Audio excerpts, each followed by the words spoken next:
भगवान श्री कृष्ण द्वैपायन व्यास देव जी पधारे और युधिष्ठिर जी को कहा कि भगवान श्री कृष्ण की प्रेरणा से मैं आया हूं। भगवान ने आदेश किया है कि हम तुम्हें प्रति स्मृति नाम की विद्या दें। यह ऐसा मंत्र है, अगर इसका अनुष्ठान करोगे तो तुम जिस देवता को, जहां जिस लोक को चाहोगे बैठे बैठे देख लोगे। तुम्हारे अंदर दिव्य दृष्टि आ जाएगी और मन की गति के समान तुम वहां पहुंच जाओगे जहां संकल्प करोगे। और ये विद्या तुम अर्जुन को दीजिए। अर्जुन दिव्यास्त्र प्राप्त करे, जिससे इस पृथ्वी में जो असुर स्वभाव के जन हैं उनका उद्धार हो सके। भगवान व्यास देव जी के द्वारा दी हुई प्रतिस्मृति विद्या जब अर्जुन को प्रदान करी, अर्जुन समस्त ब्रह्म ऋषियों की वंदना करके देवराज इंद्र की प्रसन्नता से ही दिव्यास्त्र प्राप्त होंगे ऐसी भावना से इंद्रकील पर्वत पर पहुंचे। वहां एक वृद्ध ब्रह्म ऋषि रूप में देवराज इंद्र ही बैठे थे। उनका तिष्ठ तिष्ठ, रुक जाओ, आगे मत जाओ, आगे अस्त्र शस्त्र ले जाने लायक देश नहीं है, यहां सब दिव्य सिद्धों का देश है। तुम अपना ये धनुष फेंक दो, ये तूणीर फेंक दो और सावधान होकर आगे जाओ। उन्होंने कहा नहीं, ये गांडीव धनुष परम पूजनीय परम पावन है, मैं इसे तो नहीं फेंक सकता हूं। अगर इसे तुम फेंक दोगे तो जिस लोक का सुख चाहोगे वो सुख हम प्रदान करेंगे। नहीं, मुझे कोई लोक का सुख नहीं चाहिए, मैं जिस हेतु से जा रहा हूं उसमें इस अस्त्र की आवश्यकता है। यहां एक संकेत मिलता है कि अगर आपने लक्ष्य बना लिया है उच्च कोटि का, भगवत प्राप्ति, भजन करना, धर्म से चलना, सत्य से चलना, तो आपकी परीक्षा होगी। उस मार्ग से हटाने के लिए प्रलोभन आएगा। आपको उस प्रलोभन में अपनी निष्ठा को नहीं छोड़ना है। अगर छोड़ दिया तो गए।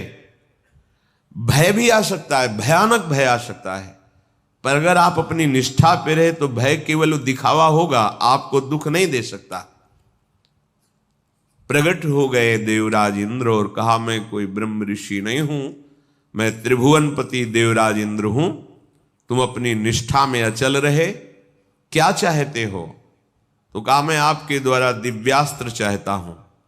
वो तो तभी प्राप्त हो सकते हैं जब देवाधिदेव भगवान शंकर का दिव्य अस्त्र तुम्हें प्राप्त हो, उनका साक्षात्कार हो, फिर हम समस्त लोकपाल अपने अपने दिव्यास्त्र आपको दे देंगे। अर्जुन ऐसा सुन ही रहे थे कि देवराज अंतर्धान हो गए। अब विचार किया कि मुझे प्रथम महादेव जी की आराधना करनी चाहिए। तपस्या के लिए दृढ़ निश्चय करके बड़ी उतावली के साथ चले और एक भयंकर कंटकाकीर्ण वन में पहुंचे, जहां समीप में सुंदर नदी प्रवाहित हो रही थी। हिमालय का शिखर है, पवित्र शीतल वायु चल रही है। उस स्थान के दर्शन करके मन में निश्चय हुआ कि यही भगवान शंकर की आराधना करेंगे। महातेजस्वी दृढ़ संकल्प वाले अर्जुन ने उस प्रदेश में तपस्या में संलग्न होने के लिए स्थान चयन किया और कुशा की लंगोटी लगाई। कुशा बहुत दुखद होता है, छू जाए तो त्वचा को चीर दे। लंगोटी लगाई और एक दंड समीप में रख लिया और अपने गांडीव धनुष और तूणीर को वृक्ष की डाल पे से टांग दिया और हाथ जोड़कर भगवान शंकर की स्तुति करके निरंतर भजन में लग गए।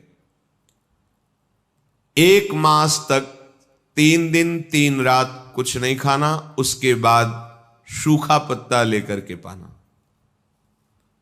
दूसरा मास 6 रात के बाद कोई फल ले लेना। तीसरा महीना 15 दिन 15 रात व्यतीत होने के बाद एक बार कुछ फल ले लेना। चौथे महीने में केवल जल पीकर रहना, फिर जल भी छोड़कर केवल वायु श्वास, बस निरंतर महादेव जी के चिंतन में निमग्न। दोनों भुजाएं उठाए हुए,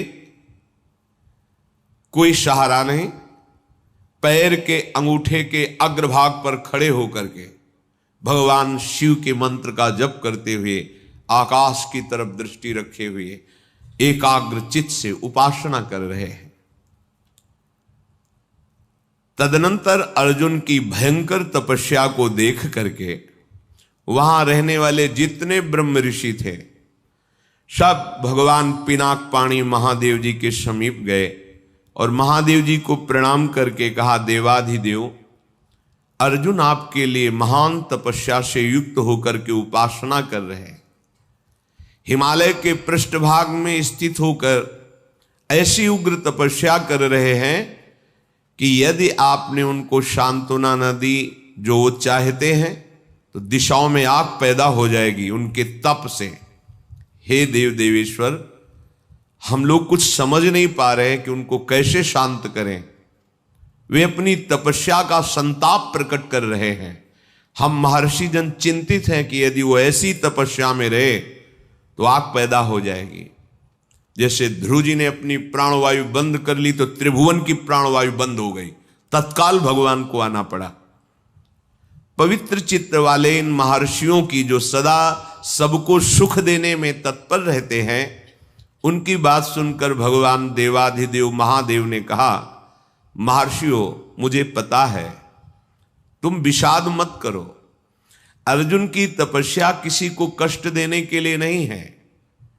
अर्जुन के मन में जो संकल्प है वो मैं जान रहा हूं।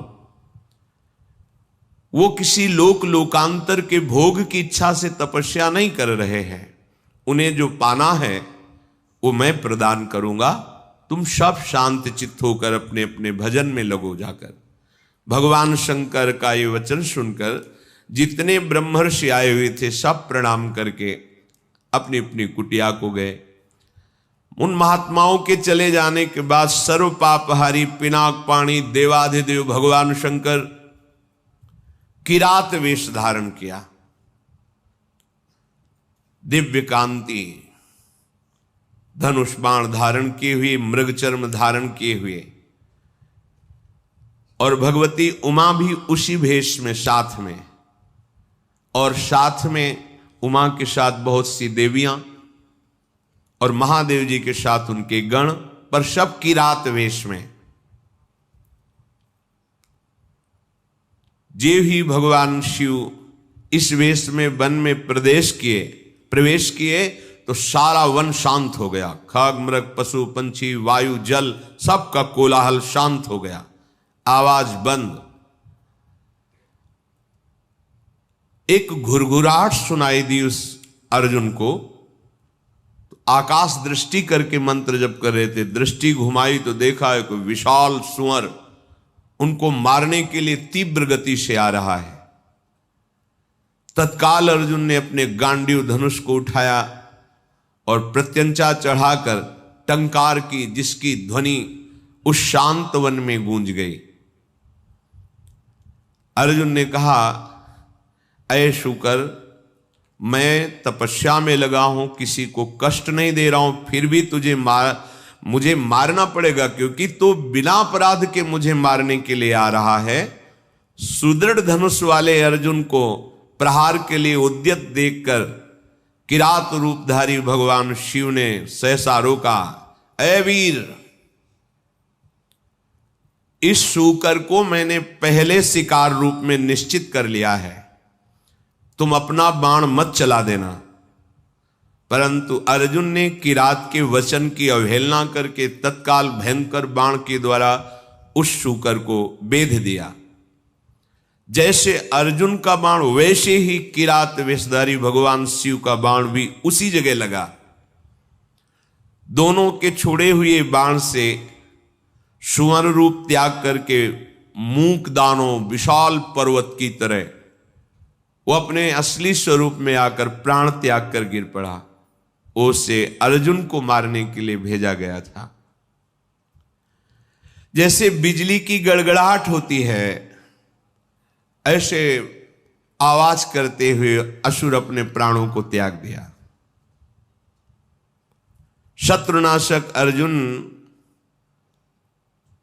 उस तेजस्वी की रात को देखा जो कुछ दिव्य स्त्रियों से घिरे हुए थे, अर्जुन ने कहा तुम कौन हो और यहां स्त्रियों के साथ क्यों घूम रहे हो? क्या आपको मालूम नहीं कि भयावह वन है? और क्या तुम्हें वन के सिद्धांत का भी ज्ञान नहीं है? जब मैंने लक्ष्य संधान कर दिया तो तुमने बाण क्यों मारा? ये मेरे पास आया था, मेरे को मारने के लिए आया था, मैंने इस पर बाण संधान किया, तो तुम मेरी वीरता का तिरस्कार करके इस पर बाण संधान क्यों किया? इसका उत्तर दो, नहीं तो मैं तुम्हें जीवित नहीं छोड़ूंगा। अर्जुन ने ऐसा किरात से कहा। ये मृगया का धर्म नहीं है जैसा आपने किया है।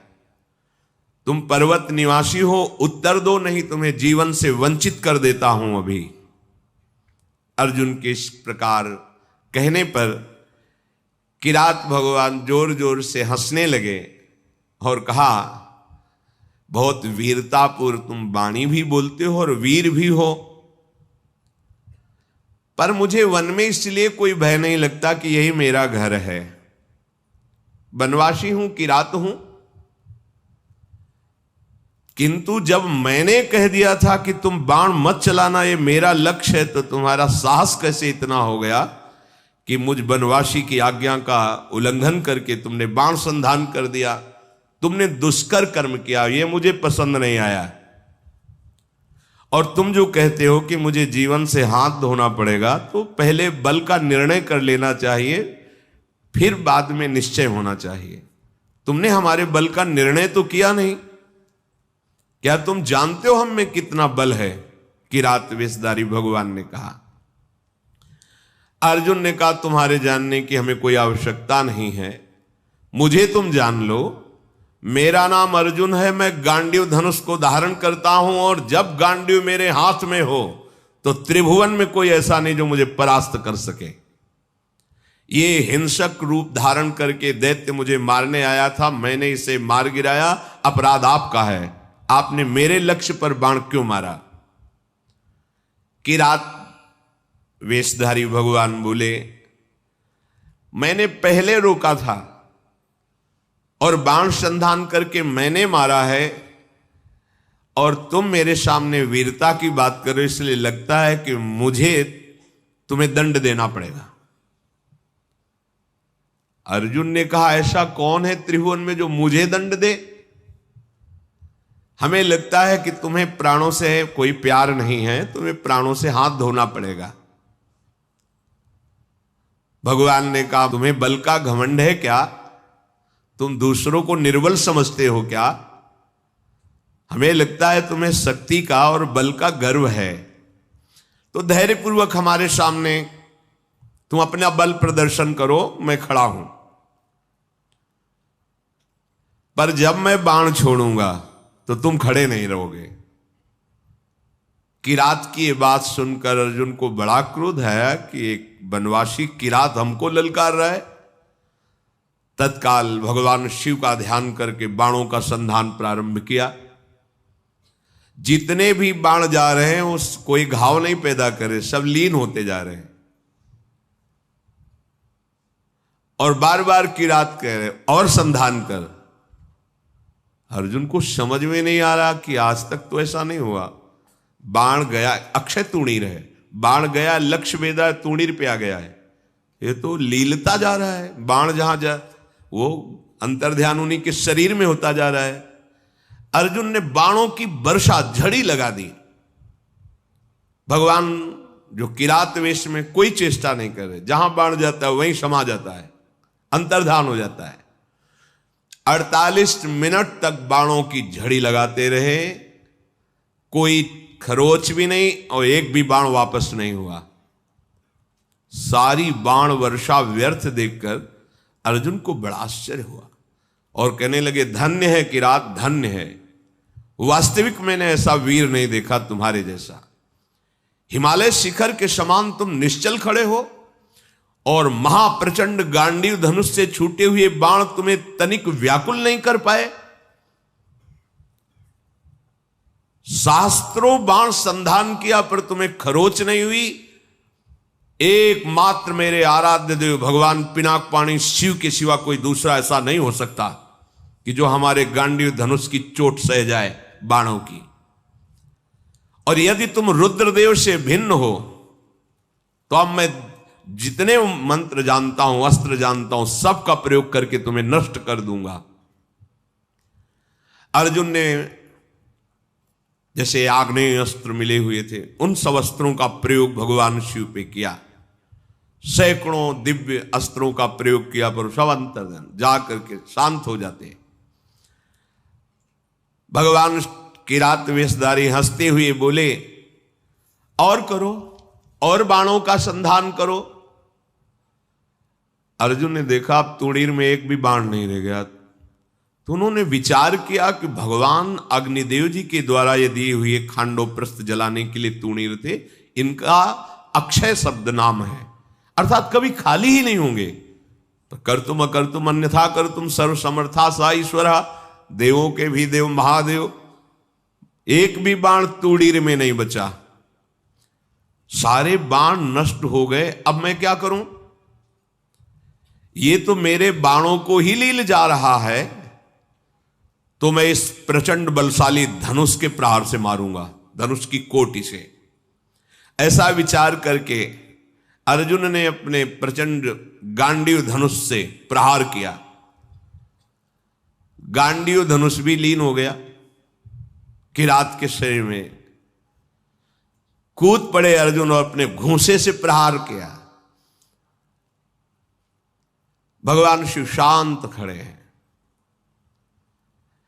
एक तलवार थी अर्जुन के पास जो पर्वतों को भी काट सकती थी।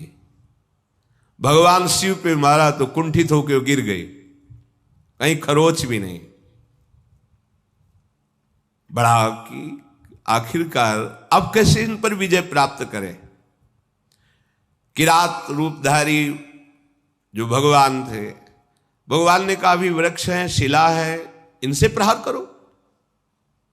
कुंती कुमार अपने बल से पर्वत की शिलाएं उठाकर प्रहार करते हैं, कोई फर्क नहीं। अब भगवान शिव ने कहा, हो गया, अब हम प्रहार करते हैं, तुम सहो।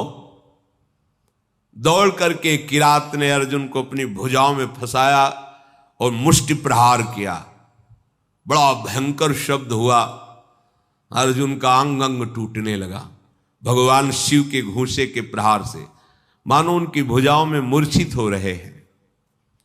देवादिदेव महादेव जी के अंगों से फिर भी प्रयास करके वो लड़ रहे हैं। एक एक अंग उनका टूट रहा है। वो मन में विचार करे, आज तक ऐसा वीर हमने नहीं देखा जो मुझे थकित कर दे। युद्ध में अर्जुन कभी श्रम को प्राप्त नहीं होते कि अब मैं थक गया हूं, ऐसा कभी नहीं। भगवान शंकर भुजाओं से भली भांत, कितना सौभाग्य है, नियंत्रित किए हुए हैं। और अर्जुन को जहां मूर्छा छूटती तब फिर एक घूंसा जमाते हैं, फिर वो उली की भुजाओं में 2 घड़ी तक अर्जुन पिटते रहे। फिर उनका देखो, मुझे थोड़ा समय दे दो, अगर तुम युद्ध के नियमों को जानते हो तो मैं कह रहा हूं थोड़ा समय दे दो, फिर मैं तुमसे युद्ध करूंगा। छोड़ दिया, और करके देख लो। तत्काल वहीं की मिट्टी एकत्रित की और उसे लिंगाकार किया। बन था ही, कुछ पुष्प लिए, माला और पुष्प, और हाथ जोड़कर भगवान शंकर की आराधना की, भगवान शंकर का स्तवन किया। पशूनां पतिं पापनाशं परेशं गजेन्द्रस्य कृतिं वशानं वरेण्यं जटाजूट मध्ये स्फुरद्गांगवारिं महादेवमेकं स्मरामि स्मरारिं महेशं सुरेशं सुरारार्तिनाशं विभुं विश्वनाथं विभूत्यंगभूषं विरूपाक्षमिन्द्वर्को वह्निर्ति नेत्रम् सदानन्दमीडे प्रभुं पंचवक्तं गिरीशं गणेशं गले नीलवर्णं गवेन्द्राधिरूढं गणातीतरूपं भवं भास्वरं भस्मनाभूषितांगं भवानी कलत्रं भजे पंचवक्तं शिवाकांत शंभो शशांकार्धमौले महेशान शूलिन जटाजूटधारिन त्वमेको जगत् व्यापको विश्वरूप प्रसिद्ध